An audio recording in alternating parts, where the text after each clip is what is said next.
You want the content, clean, direct, and ready to record. Here's an 8-minute voiceover script in American English. No timeline labels, no stage directions, just the story. You can hear it in the chants, the hot take clips, the scrolling panic. Cleveland is tired. Fans want answers. They want action. They want somebody to do something different. And at the center of that noise sits one simple question. Who should be under center?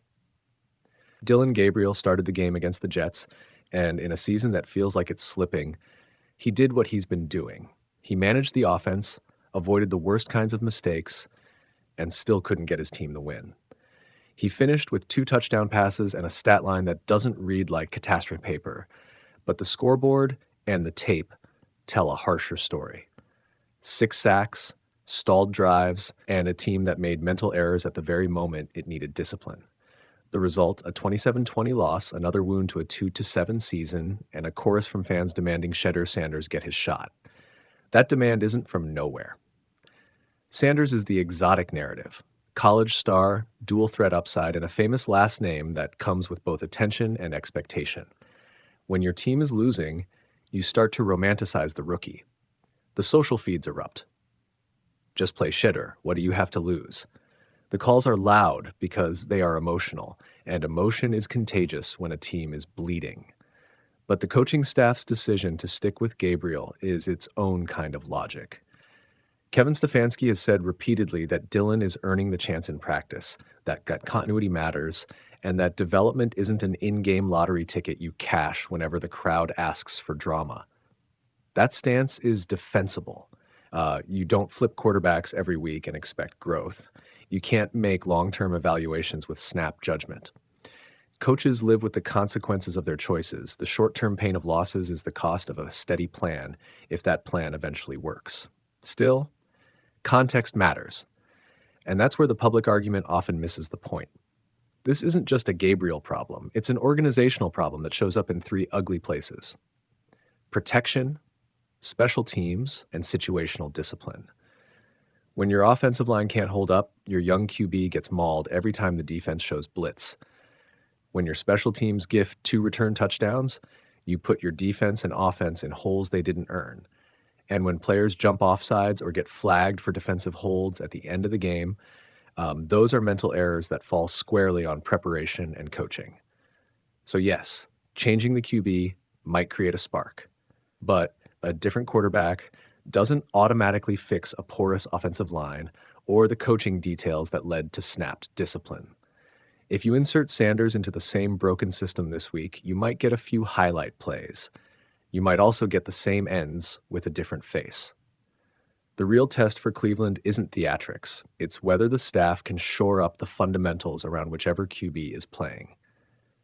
Let's be blunt about risks. Keep Gabriel and do nothing else, and you risk repeating the same chest-tightening losses until the season collapses into draft positioning and regret. Bench Gabriel and play Sanders this week, and you risk throwing a rookie into NFL chaos without protection or a plan, a scenario that can stunt development and create a public failure for a player who needed a staged debut. Either path carries reputation costs, and both require honest work on the rest of the roster. What would smart next steps look like? First, protect the pocket. Call quicker passes, increase max protect calls, and script plays that let the quarterback get the ball out on rhythm throws. Second, simplify the rookie audition if it happens. Give Sanders a scripted set of plays where reads are binary and the protection is cleaner. Third, fix special teams immediately with simpler schemes and clearer assignments. Those are boring fixes, but they stop the kind of damage that turns winnable games into headline fodder. And what should we watch for? Look at the practice reports and the short yardage play calls. Watch how the end-of-game snaps are coached. Pay attention to whether the offensive line gets help in personnel or scheme.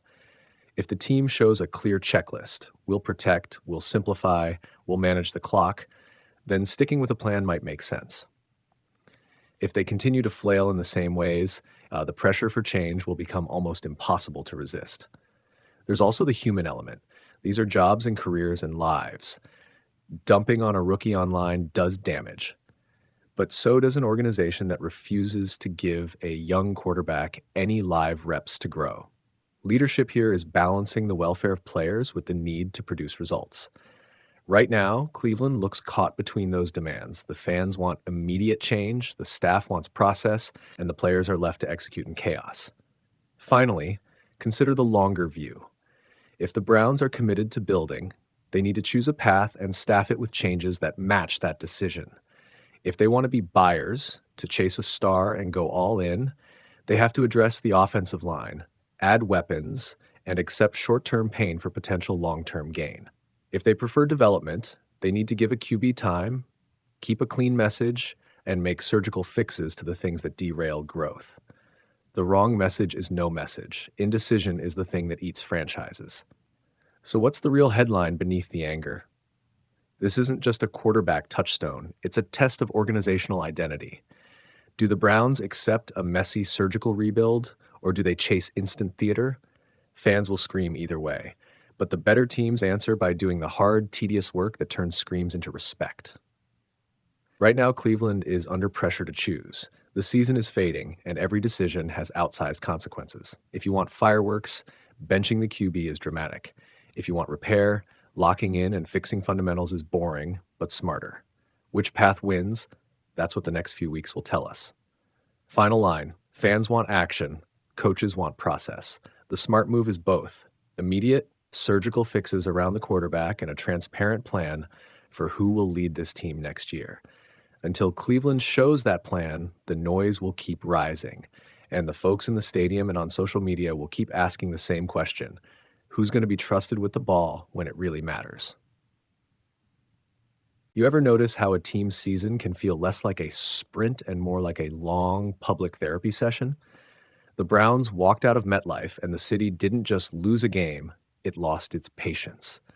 2-7 sits on the ledger like a bad tattoo, and the latest scar, a 27-20 loss to the Jets, left fans loud, raw, and hungry for a scapegoat. The obvious target?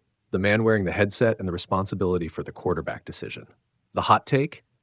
Fire Kevin Stefanski and put Shedeur Sanders in yesterday. But let's rewind the tape and pick apart what actually happened and what the ledger doesn't show. Dillon Gabriel threw 2 touchdowns. He threw for 167 yards. He didn't throw an interception.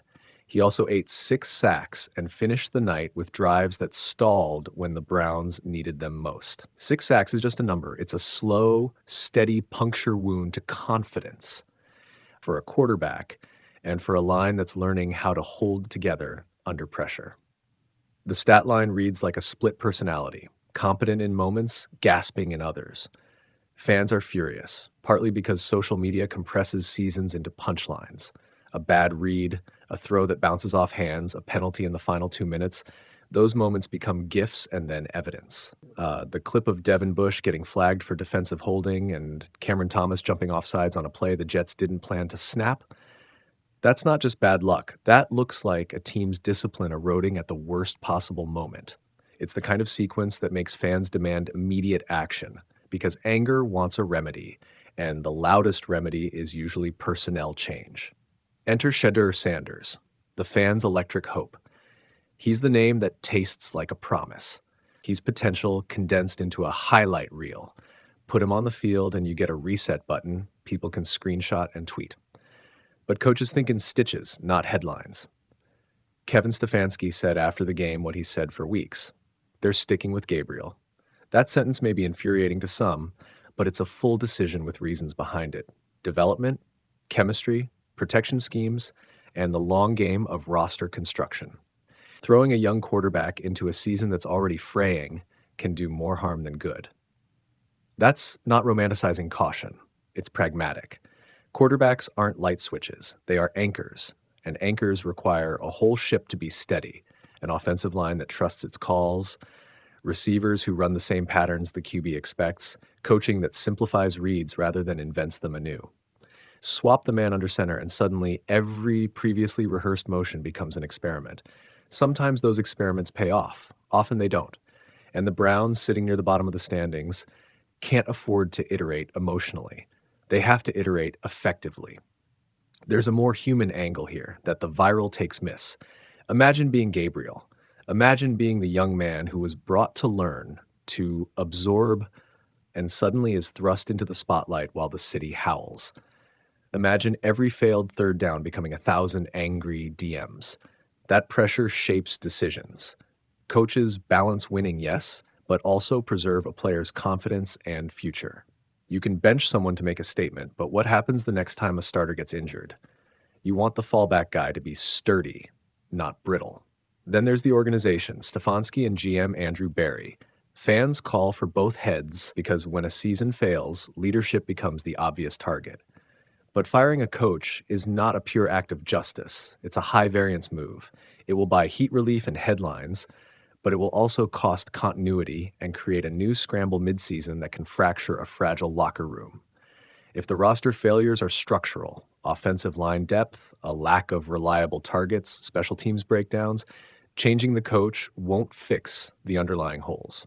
It'll just hand the next coach an even messier job.